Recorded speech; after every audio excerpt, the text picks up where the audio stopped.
Welcome back, Trailblazers. Before we dive into today's episode, I want to take a moment to talk about a tool that has completely transformed the way I plan and navigate my hikes, AllTrails Plus. As a Trailheads ambassador and the organizer of the Yakima Valley Trekkers, I'm out on the trails a lot. One of my favorite features of AllTrails Plus is the ability to edit and create my own maps. Conditions change, fallen trees, washed out sections, or even a last-minute reroute. And with AllTrails Plus, I can adjust my route on the fly and share it with others so everyone stays informed and safe. AllTrails Plus also gives you offline maps, wrong turn alerts, and 3D trail previews to help you stay on track and make the most of your adventure. And the best part, you can get 30% off an AllTrails Plus membership with my exclusive link in the episode show notes. So whether you're planning your next big trek or just looking for a new trail to explore, AllTrails Plus has you covered. Check it out and let's hit the trail.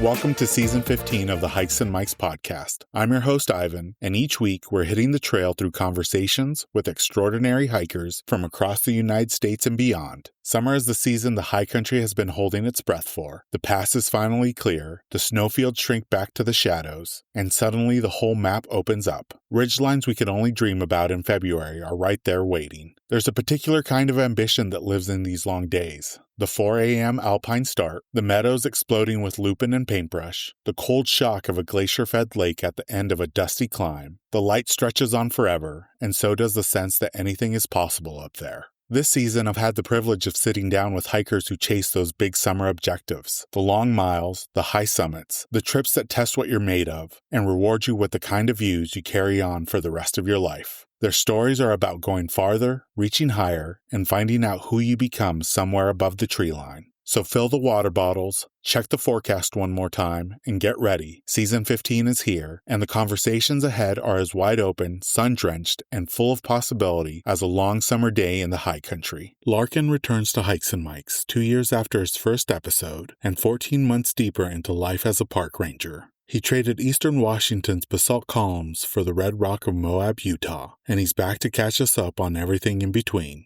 Larkin talks about helping open Utahraptor State Park, home to the largest species of raptor dinosaur ever discovered, hunting down hidden arches like Hunter Canyon Arch, and timing a visit to the Solstice Snake petroglyph just right to catch its brief, sun-cast arrowhead. We get into the Moab Mastodon debate, tips for a first slot canyon hike through Buckskin, Gulch, and Wire Pass, underrated spots like Dead Horse Point and the surprisingly quiet Sal Mountains, and archaeological finds out in Bear Ears. We close out with Larkin's long-awaited wave permit, his push to beat last year's 615 AllTrail miles, and an ongoing boot recommendation search. A great catch-up with an old friend, packed with desert wisdom, dinosaur trivia, and hidden gem hiking advice. Without further ado, let's jump into this episode with our guest, Larkin.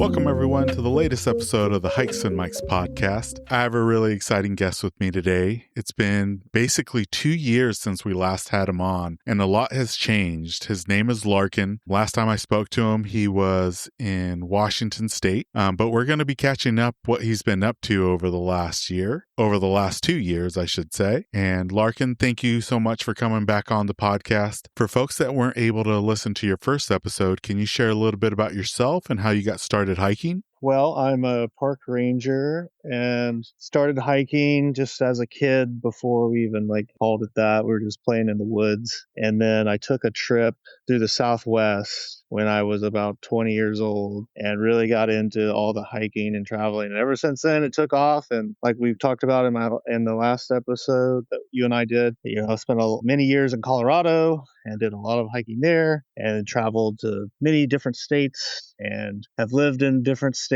And now, I spent the last 14 months in Moab, Utah. Yeah. And, after we were done recording, I sent you the coordinates to this giant petrified log or stump that's out near Vantage, Washington, and you were able to successfully hike out there and check it out. Vantage, and especially Eastern Washington, is so unique in its own rock formations. I do want to touch base on Utah, but I do want to hear about your experience hiking out to that stump. Was it easy to find? Was it bigger than you thought? First of all, thank you. That was really a cool find.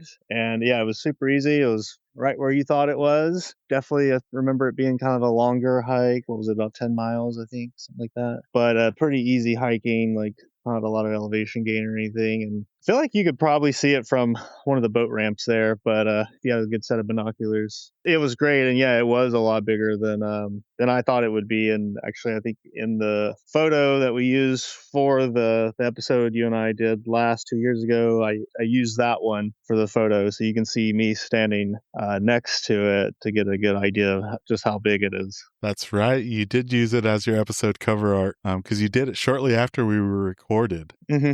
I didn't waste any time. Now, you traded the basalt columns of Eastern Washington for the beautiful red rocks of Utah. How did Utah end up becoming such an important chapter of your life? When I lived in Colorado, which I was there for 7 years, I would come to Utah a few times a year, and mostly to see like the archaeological sites and everything. I got really into that. So Utah always had a special place to me there. I just loved it there. It was always, you could go hike and not see anybody most of the time if you didn't mind hiking off trail and through the canyons and seeing that kind of thing.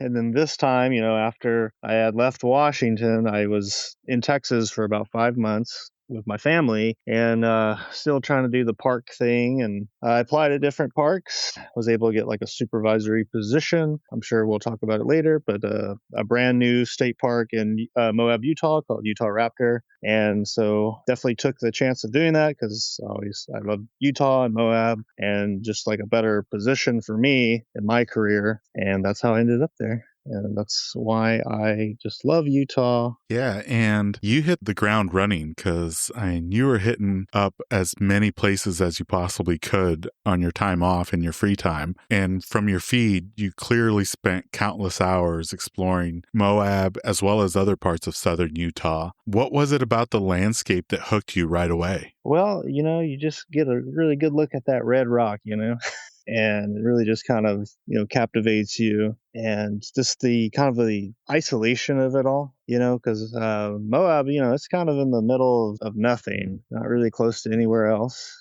And there's a lot of like hidden gems there. It is an outdoor adventures like paradise because there are a lot of, I didn't do a lot of them, but there's a lot of different like extreme sports there, and everyone has their little groups and their little sports that they do. Yeah, and one thing I found interesting, Larkin, is I feel like Washington, depending on which side of the state you're on, it could either be bursting with life or, especially during the summer months, Eastern Washington can kind of look desolate. And I feel like Utah, there's so much opportunity for recreation there that while they do have the national parks and some of the busy popular trails, it's very easy to find those hidden gems or just a quiet place there in the desert. Utah is known for the Big Five, but with you living there for so long, for folks that are visiting Moab or just Utah in general for the first time, what are some things that people miss about the desert? Well, I don't want to give away all the hidden gems, They're definitely kind of revisiting some of the places that I had gone to 10 years prior. Definitely were a lot easier to find information on than they were 10 years ago when I had to kind of like make connections and stuff. But it is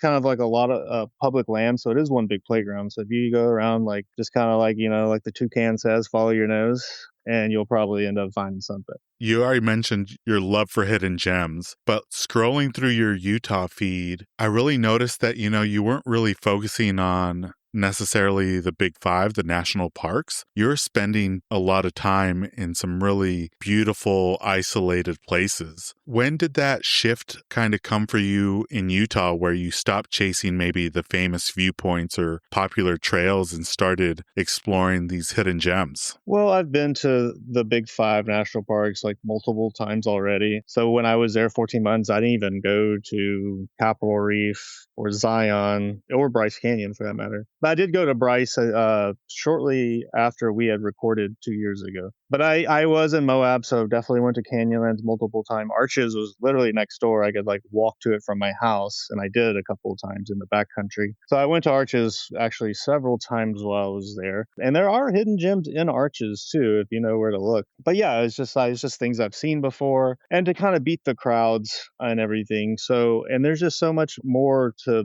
Moab that's not in a national park. I know a real popular trail is Corona Arch. It's a great arch. It's like a mini rainbow bridge, and it's not even part of the national park there. Yeah, I mean, I got a chance to visit Arches maybe 2 years ago, and I loved the national park there. But, one place that I really look fondly back on is Corona Arch, because we went in early spring and we had the arch to ourselves for a good half an hour. So even though it's a popular place, you still get those moments where it's kind of peaceful and quiet and you can have it to yourself. Yeah, I'd always go in the morning or the evening, especially in the summer when it was hot. And yeah, you just wouldn't see crowds, and especially like springtime is the busy season there. So it's a little different than other places where summer is usually the busy season. So in Moab, it's spring, and then in the fall too. Spring is definitely like the number one. And so if you can kind of avoid it around that time of year, a couple months, you can probably, if you time it right, you can go when there's like no one around. So I went to a Corona Arch multiple times, and rarely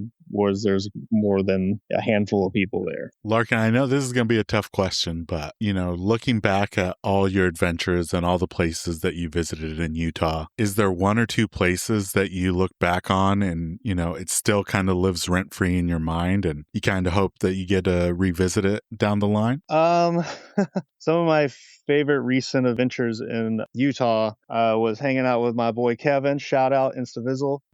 He took me to some great archaeological locations down in the Bears Ears. So it was really cool. I got to see my first whole pot and some other like artifacts that I was able to see. And so that was a really neat experience, because I've been into the archaeological rock art scene for 10 years or more now. And yeah, I've seen a lot of the ruins and rock art, but I hadn't seen like some of these artifacts, and that was definitely like a highlight to see, like get to see something different. Yeah, because I think on our first episode, we kind of touched on your love for petroglyphs from your feed. You're able to see there in southern Utah that just looked really unique and different from what you've previously have seen. Is that a fair assessment? Definitely. I revisited a lot of ones I had seen 10 years ago, because, I think 10 years, it's worthy to go back and see, because it's not as fresh, to do something like a big hike that maybe you did last week. You want to see something new. Well, 10 years, I feel like it's kind of new at that point. But at the same time, I was seeing like new things as well. And one place, especially for me, Larkin, that I haven't had a chance to visit there in Utah is Buckskin Gulch. And you posted pictures not just from Buckskin Gulch, but also Wire Pass, both being some of the longer slot canyons in the world. Can you take us back to what it was like walking through Buckskin Gulch for the first time? Yeah, so that was actually, I took a trip to Utah. That was back when I was still in Washington. That was shortly after we had recorded and when I did that trip. But yeah, that was a great hike. So if you're that's like the Page Kanab area, that was definitely a great hike. That was my first kind of real slot canyon to actually hike. So I get the fuss, it's definitely a worthy experience to have. You can just go to like a really, as far as like accessible slot canyons without like a lot of like technical skills, that would be a good one. I got a chance to do some of the slot canyons there in Page as guided tours, but I haven't had a chance to like go explore a slot canyon on my own. Is there any advice that you'd give to folks that are wanting to attempt their first slot canyon? Yeah, just pay attention to the weather. You don't want to do one during rain, because there is a chance of a flash flood, and that's can be very dangerous and lethal. So make sure, keep an eye on the weather. Don't hike during, and it doesn't have to be raining necessarily like right under you. It could be, up canyon a bit, and it's going to rush down. So, just be aware of that. Yeah, I think they say like a storm that could be like 25, 30 miles away can bring water through those canyons in a matter of hours. Now, Larkin, I know we've already touched base on it. you are living right next to Arches National Park. You got a chance to visit Corona Arch multiple times. And if your Google Maps is anything like mine, in and around Moab, I have just all these different arches outside the park that I'm hoping to visit in the coming years. In your experience living there for 14 months, is there an arch that deserves more love than it gets, whether it's in or outside the park? Before living there, I was kind of indifferent about arches. And I'd been to some. I'd been to, the park and seen like Delicate Arch and some other ones. But living there and hiking and just, there's a lot of arches around there basically in the canyons. And I kind of started like getting really into arches and like wanting to see a lot of them, as many as I could. The one that kind of made me kind of get into it, like where I was like, you know what, I think I want to like start doing more hikes where there's arches. It's one called Hunter Canyon Arch. So it's in Hunter Canyon. You actually don't get a good look at it if you're hiking down in the bottom of the canyon, but if you can kind of off trail do a little rock hopping up to it, it's actually like a really cool arch to stand under. And that's the one I was like wanted to start pursuing more of them. Not saying it's like the best arch or anything, it's just the one that really made me want to start pursuing seeing more arches. I'm glad you bring that up because I feel like a lot of the lesser known arches, a lot of people will walk right by them without really noticing them because you either have to have a specific angle for them to be visible. Is that something that you noticed in your arches exploration? Is like you kind of have to get either above the trail or find a different vantage point in order to find some of these lesser known arches? Yeah, absolutely. Different angles is going to look different. And especially with me doing it with that photographer's eye, I definitely like try to find different angles to get a different shot. And sometimes it can look very different. I've taken some shots of Delicate Arch where you wouldn't like recognize it. Larkin, I feel like because you spent so much time exploring the region, you would be able to share a good itinerary for folks that are making maybe their first trip out to the Moab area. If someone only had 3 days in Moab, where would you send them that maybe skips some of the more well-known areas? Well, it's kind of hard to, without giving away too many. Obviously, the national parks, right? That's pretty well known. A really great sunset would be Dead Horse Point State Park. The views there are better than Canyonlands. I'd also recommend if you're into dinosaur tracks. I got a lot of dinosaur questions when I was there, but the best dinosaur tracks there is the Mill Canyon dinosaur track site.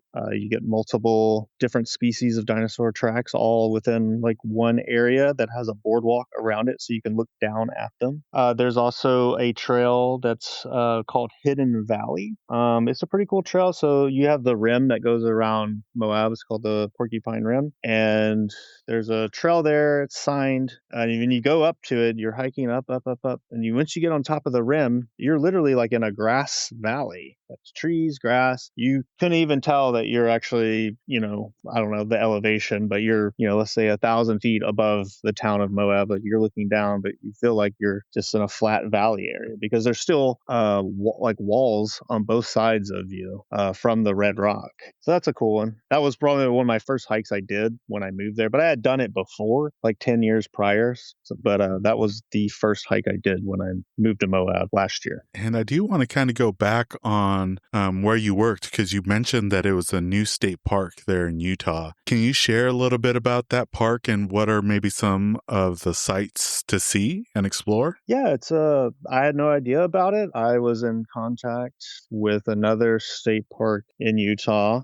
They gave me some contact information for this one. It's called Utahraptor State Park. It it became designated as a state park in 2021, but it had its official opening Memorial Day weekend. So last May, 2025. I had started probably like 6 weeks or more prior to that to help get it ready to open. So it's an area there in the boundaries of the park called Dalton Wells Quarry. So it was an old dinosaur quarry. It's no longer active, but it's where they discovered the Utahraptor dinosaur, which is the largest species of raptor. It's essentially what the raptors in Jurassic Park were, but they were discovered in the 90s, actually right before that movie came out. So in the movie, they're velociraptors, which are actually very small. The Utahraptor is, human height or even taller. So that was like essentially what it was trying to protect was this. And there's still a lot of dinosaur bones there, not so much like exposed, but if you know how to look for them, you'll find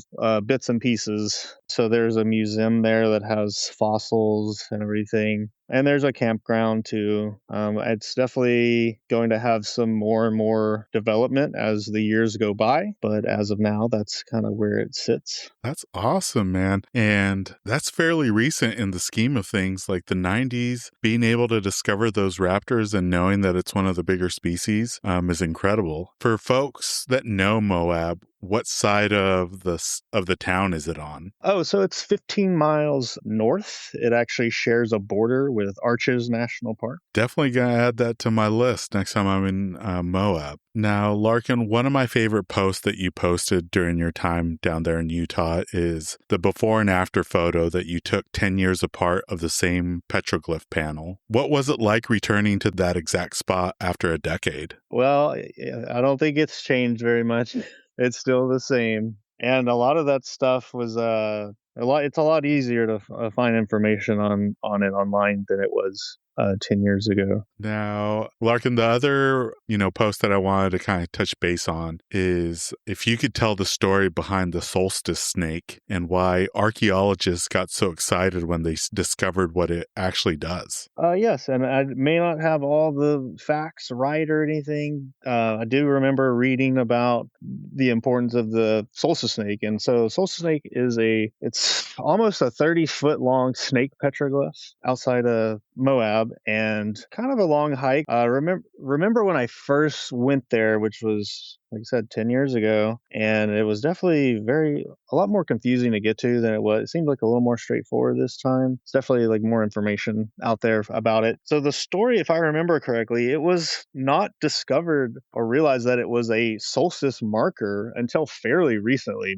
Within the last, I think, 30 years. I was like a Moab local, thought it may have been a solstice marker and had went out there and watched it. And so what happens is the way that it's on the cliff face, there's a crack in the rock where the sun goes and it hits the snake and it forms an arrowhead pattern of light on the head of the snake. And it only lasts for a few minutes. And I actually went there, so you don't have to go like literally on the day of the solstice. It happens, I think, about a month around that time. So I actually went maybe 3 weeks before because it was like going to be the coolest day to go. June, it's really hot. So I think I chose to go like on a, high 80s day than a 100-degree day. And I got to see it. There's stuff online. If you do your research, you can find exactly the time that you can see it. So I actually ended up getting there, I think, probably an hour and a half early and just stayed there. And I didn't see anybody and during that whole time. I just waited and saw the light hit it. And it was, a matter of, I think it was like 3 minutes is all you had to see it like that. And then it disappeared. Another place that you posted, Larkin, and for me, I kind of blame my color blindness because there's some formations where it's supposed to look like something. And even though I stare at it for, minutes on end, cross my eyes to kind of see if I can see it, I sometimes can't make out the shape or whatever it's supposed to be. But the one that you shared about the Moab Mastodon, there's a big debate over the internet on whether it's a mastodon or some people see it as a bear holding a fish. What side are you on? Oh, yeah. So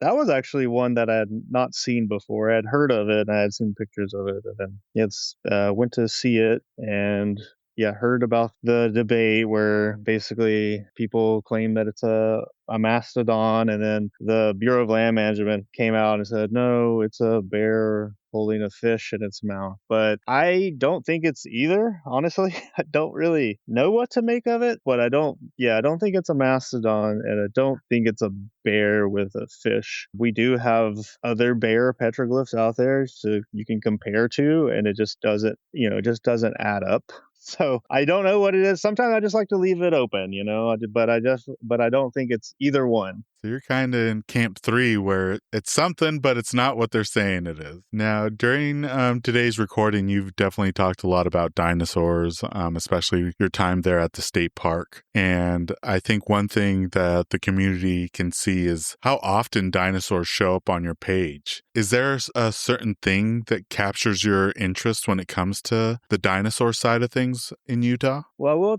note and say that, I like dinosaurs well enough, but there are definitely some dinosaur super fans out there. I know this because I worked at the park, which was kind of dinosaur themed. And that's why there's probably a lot of posts about dinosaurs and everything. So, I'm not necessarily like a super fan. I'm kind of like, thankful to have a little rest from dinosaurs now that I'm no longer there. But yeah, and then also there's a ton of dinosaur tracks around Moab though, because that area, it's obviously a very harsh desert now, but it used to be the shoreline of an ancient sea. And that's why there are a lot of tracks, because it was real muddy soil and it's, been petrified over, millennia. But yeah, working at that park, I learned a lot about dinosaurs and learned there's actually like just as there's a whole group, a genre of people that love hiking, there's a whole genre of adults that really, really love dinosaurs.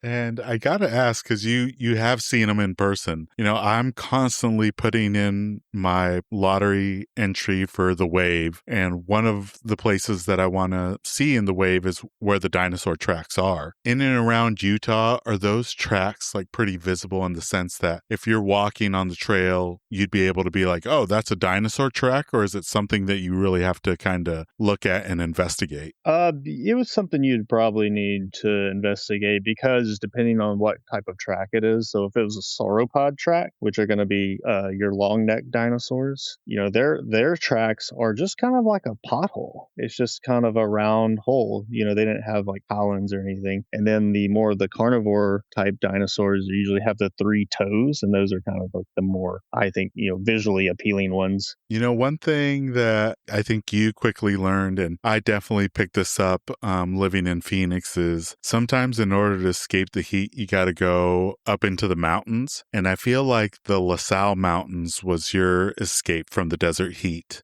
I feel like most people, when they picture Utah, they picture the beautiful red rocks. But I think within an hour, you're able to be standing in alpine lakes underneath 12,000-foot peaks. Is there something that surprised you about the LaSalle's? So yeah, the LaSalle's, Moab's not a mountain destination. And so when you go up to the LaSalle's, I guess the thing that surprised me about it is there's not a lot of people up there. A lot, in Colorado and in Washington, I have to, get my ass up early, so I can go hit the trails at sunrise so I can just avoid people. But in Moab, I would just leisurely get out of bed, get up to the mountains at like 11 and go hike and just barely see anyone in peak summer. So that was really cool because that doesn't happen in a lot of other areas of the country that are popular with hiking. And it's a quick drive. It's from Moab. You're looking at maybe 30 minutes. You can drive up into the LaSalle's. It's a very small group of mountains though. So if you look at a map, it's just kind of like a little island of mountains. There's only, so many actual peaks there and only so many trails. So I think I did all the trails in the LaSalle's while I was there. It doesn't take long, and most of them connect. So there's shorter trails that all connect. There's I think 3 or 4 larger, not large, but just major lakes there, most that you can actually drive to. And it was great. It was great because you can beat the heat and also just different scenery. So, you have all the desert there. You can go down to the river, Colorado River. You go up in the mountains and it's like aspens and green and lakes. So it's kind of nice there to have all those within, a short driving distance. Yeah, I would have never thought that something like that was within an hour drive of Moab, because at least like driving into Moab, it's just desert as far as the eye can see, but those mountains and lakes definitely look interesting. I'll tell you a fun story about the LaSalle's too. I'll tell you how it got its name. So this is what was told to me. So I guess LaSalle in Spanish is salt. So when the Spanish were in that area, apparently they didn't have an understanding of microclimates. So, when you're in, down below in Moab, when it's in the summer, it's 100 degrees. And I guess they didn't think there could be snow on the mountains right there, which I don't get. I feel like, they've definitely had seen mountains before, they even have those like, the Alps and stuff in Europe. But anyway, they thought it had to have been salt and not snow, especially back then. So nowadays you don't get like a lot of snow up there in the summer, but back then there would be snow all year round. And so, yeah, I thought that was just like a very interesting story of how it got its name. Larkin, you've spent a lot of time working with public lands, across the nation. And I'm wondering, doing that type of work, has it changed the way that you recreate in parks or maybe public lands? You know what? I don't believe it has. I'm still doing what I've always done. So, I mean, it's, you learn more about people and how they recreate. And, most people aren't recreating like I do. I don't vacation to rest, So a lot of people are more casual recreators and they're just looking for an actual vacation. But I feel like I'm just vacationing like every day, almost, just that's how I live. And so when I go on a trip, I'm like, I want to see and do as much as I can in that time I have. But I recreate the same, but I have been more aware of how other people recreate. Yeah, and that kind of brings a follow-up question because I feel like, especially over the last couple of years, as the popularity to get outside has grown here in the United States and the world, a lot of popular pages have popped up about the Turons of such and such park. And I feel like sometimes it could be people that just are not informed or don't know. Is there one thing that you notice, especially there in Utah, that visitors are doing maybe unintentionally that makes you cringe? Well, I did notice a little bit of a difference in the campers that I had in Washington compared to campers I had in Utah. That was a contrast I did observe. So in Washington, where I was at least, it was more like retirees and more like city people, like tech, maybe working in tech or something. Just I was right off I-92, so a lot of people just trying to get back to Seattle and wanted to stop and do the rest of the drive, which I think was like about 4 hours the next day, And then in Utah, it was a lot of like big with side by sides and dirt bikes. And there's a whole, controversy with all that there too, with like the locals. And so where I was, it was a lot of people, especially with the ecosystem in Utah. You have a lot of delicate areas with the bio crust, the crypto crust there. Yeah, so that's kind of a very delicate biosystem, and some people don't. They give all the other recreators in that like a bad name, but people get off trail and they're going through all that and damaging a lot of and BLM and a lot of other land agencies have started closing off areas because it's getting they like to say overloved. So it's a little more just kind of a little more Wild West out there, and people kind of like their toys, side by sides, dirt bikes, all that. They don't like government and they don't like a lot of rules. So it was a very interesting contrast. I just happened to pick up as an outsider. I'm not from, Utah or Washington. Yeah, that's an interesting observation because I would say moving back to the States and especially here in Washington, the increase in side-by-sides on Forest Service trails and just out in the local trails here in Washington has grown quite a bit. It used to be maybe one or two a year, and now it's like if you're going to a popular recreational area, you'll see at least half a dozen side-by-sides. So it is interesting what's going to happen in the coming years if, those vehicles continue to operate in those special locations. Well, that was it, Larkin, for the regular questions. I do suggest for folks when they get a chance, Larkin is starting a new job. He is no longer in Utah. So go over to his Instagram to see where he landed. It was good to see that you made it back to where you're at. But these last couple questions, Larkin, are questions that we like to ask all our guests, but they are different from the questions that we asked you 2 years prior. One or two are the same, but the first one is, in your own personal hiking experience, do you have a pre-hike ritual or maybe a first mile mindset? I don't, but I need to. And my pre-hike ritual nowadays needs to be stretching.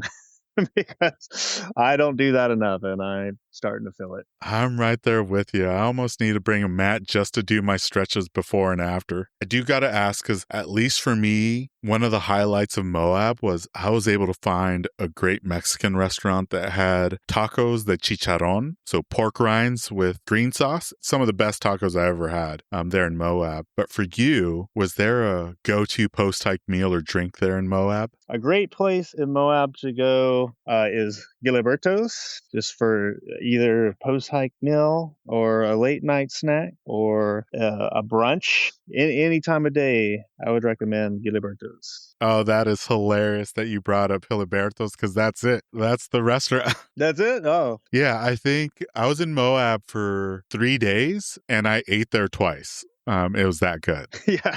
Now, I'm wondering if this has changed for you. Is there one piece of gear that you'll never compromise on that you're packing? No, I mean, I guess I can always compromise. I think I'm gonna try to get a new brand of boots. I've been using Columbia boots for as long as I've been hiking, but I've just noticed that they have been wearing. I'm putting a lot of miles on them, and they seem like they wear out within a year. And so, if anyone wants to DM me any suggestions on what brand of boots they like, because I'm going to be looking here soon.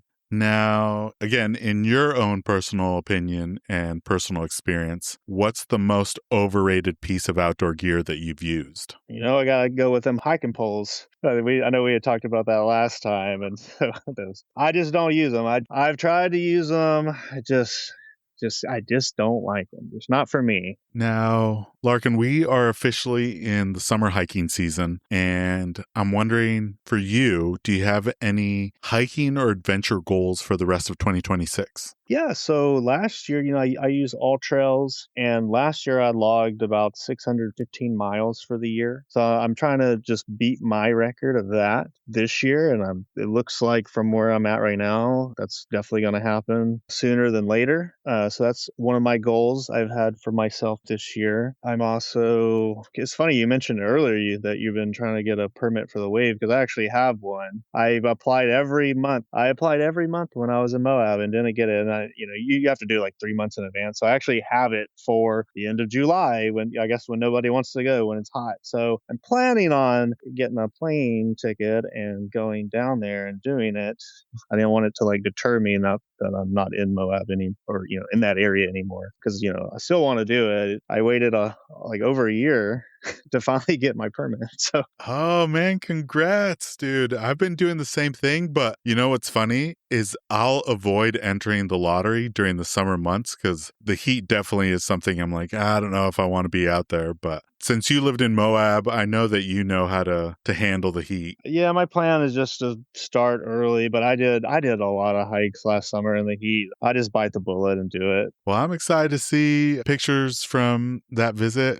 It's going to be a good one. Can't wait to see what you're able to capture there at the wave, and congrats again on pulling the permit. Now, Larkin, we're at the end of the podcast, at the this or that questions. A lot of them are going to be brand new for you, especially since the last time we had you on there. And again, you're welcome to choose the one that you prefer out of the two. You're welcome to say both or neither. But I think you already answered the question on this, but when it comes to hiking, do you track the hike, or do you turn off tracking on your phone or on your watch? I definitely have been getting into the tracking the last couple of years. That's when I was in Washington 2 years ago, is when I got the AllTrails, the Pro. And it's just kind of fun to see. And I like seeing the stats and everything. And now I can kind of set goals for myself, basically competing with myself, because, now I want to hike more miles this year than I did the previous year. And I'm interested in hearing the response to this one. But when it comes to destinations, are you hiking in your home range, meaning your backyard, or destination travel? Well, I have been fortunate enough to live in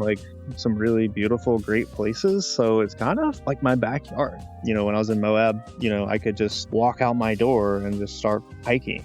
Same where I'm at now, and other places, when I was in Vantage. Yeah, I'm getting more where I'm kind of like to maybe explore my general area and then kind of venture out every now and then, just because I don't have to venture out very far to connect with nature. And then this next one is new for this season, but are you a trip report writer or trip report reader? Maybe a little trip report reader. I definitely in the past maybe was writing or wanted to write things, but I don't know, it's just a lot of work, and a lot of people don't care, so I just don't even worry about it. It's me. I was there, I experienced it. But I'll read trip reports if it's a place that I'm researching, because I do kind of plan ahead and research things that I'd like to see. So I'll read what other. I did write one trip report. It's on AllTrails. You can look it up. It's pretty great. It's Leprechaun Canyon in Utah, because there was definitely a lot of spiders in that slot canyon, so I had to let people know about that. Now, this is, I think, one of the harder ones for this season, Larkin, but if you had to choose between these two, would you choose the first mile of the hike or the last mile of the hike? Definitely the first mile of the hike, because, you're kind of fresh and excited and everything. And depending on the hike, the last mile, you might be ready to, die, So there's a lot of hikes I do look strenuous, longer ones. I'm just, that last mile, usually the last few miles, I'm kind of zoned out sometimes. But when I'm that first mile, it's just fresh and, it's a good feeling. Now, this next one's another tough one, but if you had to choose to keep one in your memory, would you choose the trail that broke you or the trail that made you? Probably the trail that made me, because the trail that broke me, I wouldn't wish that on my worst enemy, Like that response. And you kind of answered this one already, but interested in seeing if there's any wiggle room. Trail runners or hiking boots? I've always been into boots. Just I do, especially water crossings and everything. I like to have more of a high top and waterproof. I don't even know if I've ever did trail runners. Maybe it's the name, because I don't like running that turns me off, but I've just always been a boot guy. You've experienced both of these type of environments, so I'm interested in seeing if there's one that stacks up higher than the other. But desert heat or alpine cold? Oh, I'll take the alpine cold. I can because when you're up there, I've already been moving and hiking, so I'm actually, a lot of times I have to shed layers, and I run kind of hot too, so I definitely would take that over the heat. And then this one, I think we did have in the last time you were on, but spring wildflowers or fall colors? I'm a fall color guy for sure. Can't wait for those larches. I'll definitely be sharing some of the hidden gems that we have, especially once we get closer to the larches. Now, Larkin, one of the new ones from season 14 that's staying for season 15 is when you have to choose the type of fun that you do in the outdoors, type 1, type 2, or type 3, which one you going with? Yeah, I've kind of torn, but probably...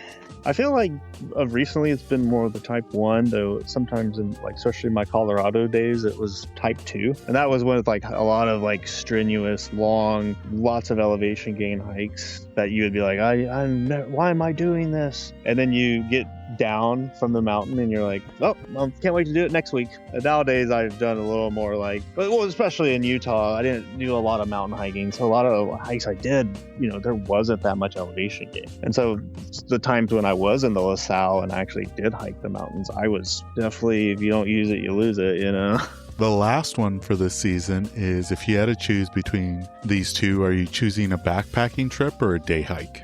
Probably just day hikes. I haven't done a backpacking trip in a while. I'm not against it. I just haven't done it. I'm hoping to do one this summer, a shorter one, just to kind of camp, at the beach. But I just kind of prefer to have a lighter. I've done, a lot of longer hikes before, 25 miles that probably are best to do as backpacking, but I didn't want to carry the extra weight, so I would rather just do a long hike and just do it in a day and then go sleep in my own bed, or at a hotel or something, I'd just rather sleep in that bed than a tent, honestly. Well, that was it, Larkin, for the this or that questions. One thing that I love that you do is every time you move locations, you update your Instagram handle.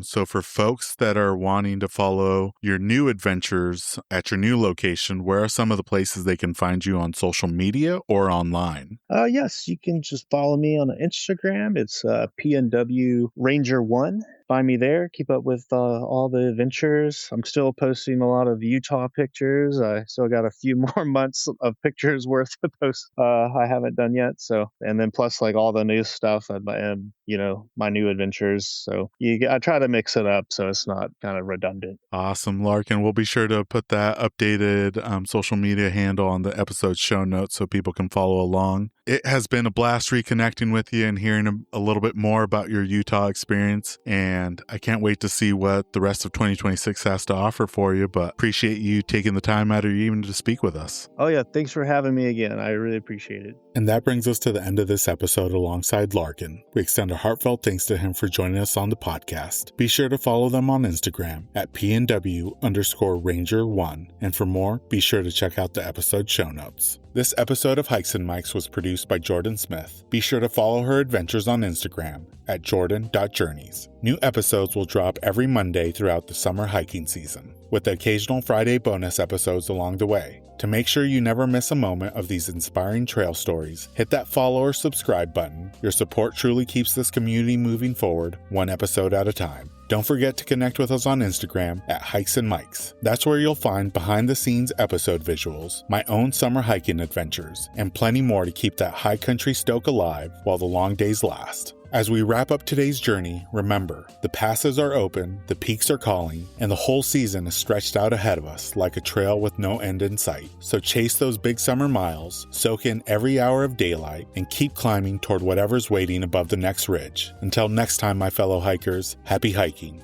This episode's music was created by Ketsa. Follow along with him on Instagram at Ketsa Music.